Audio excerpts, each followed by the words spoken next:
as we were planning this summit a couple of weeks ago, this all came together very, very quickly tonight. I was thinking to myself, what's an effective illustration of parents who have stood up and engaged on these issues? And immediately my mind came to our next speaker. In Maryland, I would say there are very few examples of parents who have stood up, and we've got both of them here, but I'll focus on our friends from Montgomery County. Ishmael Royer is with the Coalition of Virtue. This is the coalition of parents from Montgomery County, primarily Muslim parents, who stood up against the exploitation and the usurpation that the school board in Montgomery County took away from their parents. They stood up against this and they said, no, we believe that children are created in the image and likeness of God, male and female, and that God has put those children in families. We have a sacred trust to raise those kids as virtuous citizens, and we're not going to let you take that away from us at Montgomery County Public Schools. So Ishmael, please come and share. Sameerah is going to come and share their experience from Montgomery County as an illustration for us this evening.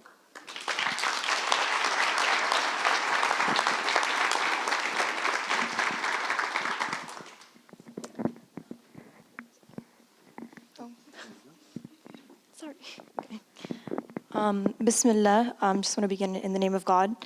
So I'm Sameerah Munshi. I'm the Executive Director of the Coalition of Virtue.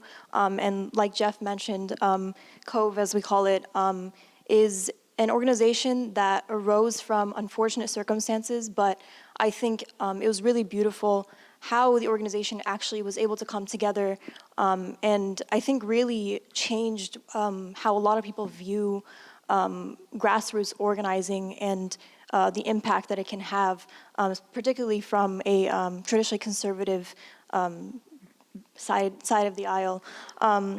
So I guess I'm going to start with the story of Montgomery County. So what was happening in Montgomery County, Maryland, was the school, MCPS, Montgomery County Public Schools, they had introduced a curriculum into their, not only into their sexual education program, but into their language arts program, including LGBTQ, gender ideology, and sexuality curriculum in their program. And at first, when they introduced this curriculum, they allowed parents and families who were not comfortable having their children in those classes be able to opt out of sitting in those classrooms. So parents were able to have their children be read different stories than the ones that were featured, including LGBTQ characters, and trying to persuade children into having a particular view about gender and sexuality. And then later on, what had happened was the school kind of silently, quietly revoked this opportunity to opt out. They kind of released it behind the scenes, just on a random page on their website, that opt-out is no longer going to be allowed for the coming year.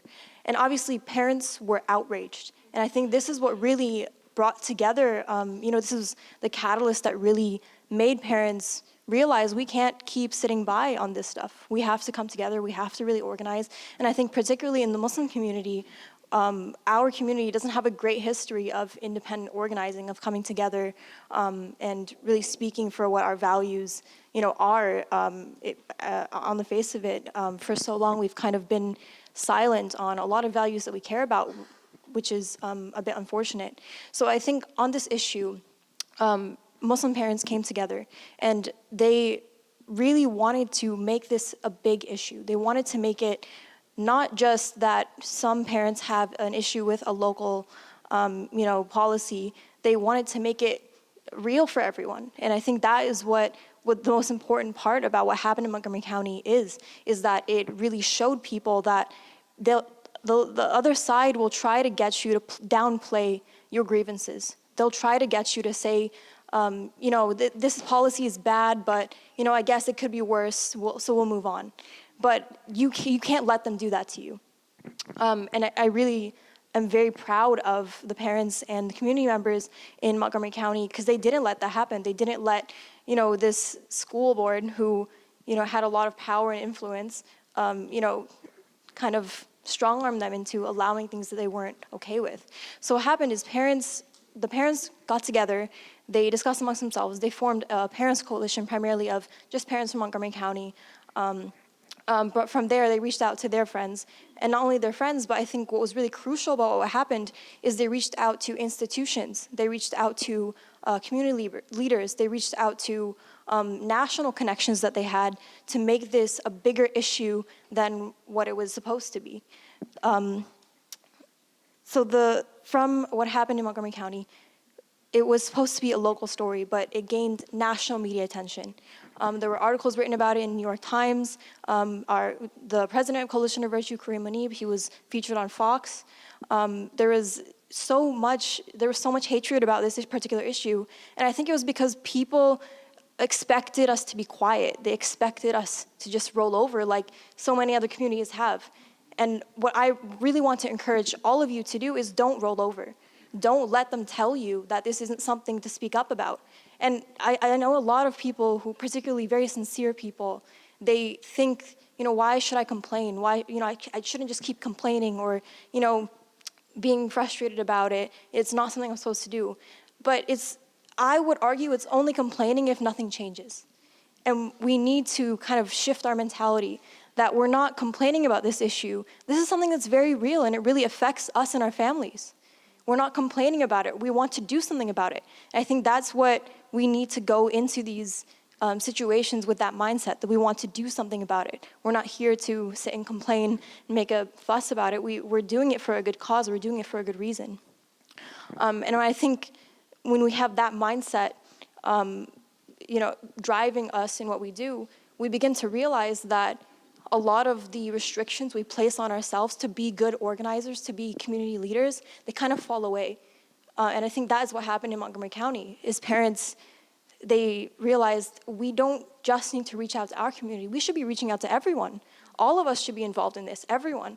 And like Jeff mentioned, there's so many backgrounds represented here today, and there's so many backgrounds represented in Montgomery County. So the organization that I work for is primarily a Muslim organization, but we worked with Catholics, we worked with Orthodox Christians, we worked with Christians of all denominations, people of no faith at all, people of all different faiths. And I think that was something that was very important to recognize, is that we don't need to align on every single issue to work with someone.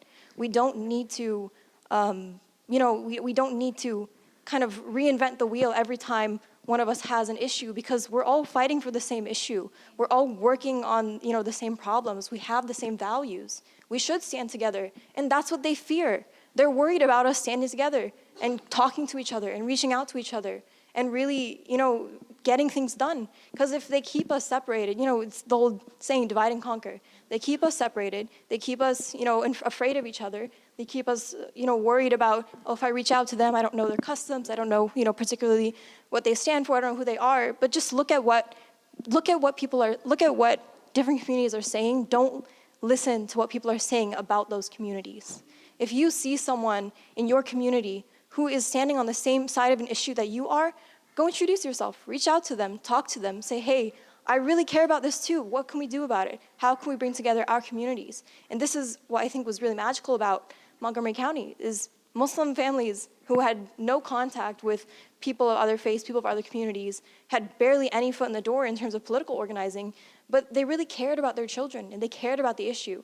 And they started reaching out to their contacts in media, in policy organizations, in lawyers. They reached out to Islamic scholars even, to a point where a large group of Islamic scholars were pushed to come out with a statement of what Islam believes about gender and sexuality to support the court case that was going on in Montgomery County, to support Muslim families, to support the idea that they actually do have a legitimate claim to religious freedom on this issue. So I think reaching out to different segments of your own community that you don't necessarily realize would fit together, reach out to your scholars of your community, reach out to your religious leaders, reach out to community leaders. And something that I think is really, really crucial, reach out to people who don't have a stake in the issue. I myself am not a parent. And when I walked in here, someone asked if I was 13. but I'm very proud. I'm very proud to be working on this issue as someone who's not, directly involved, because all of us are involved. This is something that affects communities. This is why we should be fighting for it. It affects our communities. It doesn't affect just one family. It doesn't affect our family. It affects everyone. So I would encourage you, reach out to your children even, get them involved. We had 6-year-olds testifying in front of Montgomery County Public Schools. They were testifying. We had college students, we had MCPS graduates, we had people of all ages, races, colors, religions testifying and fighting for this issue together. And I think what's really important on this issue is, make your issues, make your values important enough that others want to join in.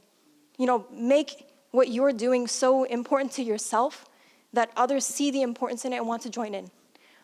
I'm just so, I'm so grateful, and I'm humbled to be able to have the position that I do working for this organization. Because like I said, I'm not a parent, but I really believe that you don't need to be a parent to care about what children are learning in schools. You don't need to be a parent.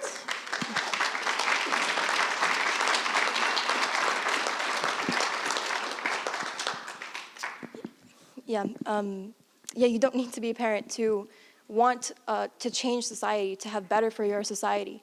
So I think, I guess that would be my advice. Reach out to people you don't know. Reach out to people who you do know, your children, like I said, even if you have grandchildren, college-age people, anyone that you can, get across to, reach out to them, talk to them, have a conversation about them. Even if you don't even know if they'll be an ideal candidate for what you're talking about. Sometimes people surprise you. Talk to them, get to know their values.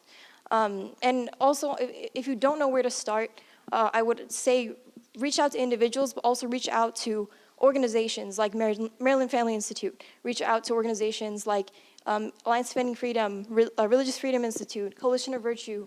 These organizations came together for this cause. We came together to help you. So if you want something done, you have an issue that you need to get, solved and you don't really know how, reach out to us. We're here for you. This is our job.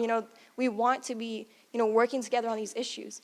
With that, I just want to say thank you for letting me speak, and I'm going to turn it over.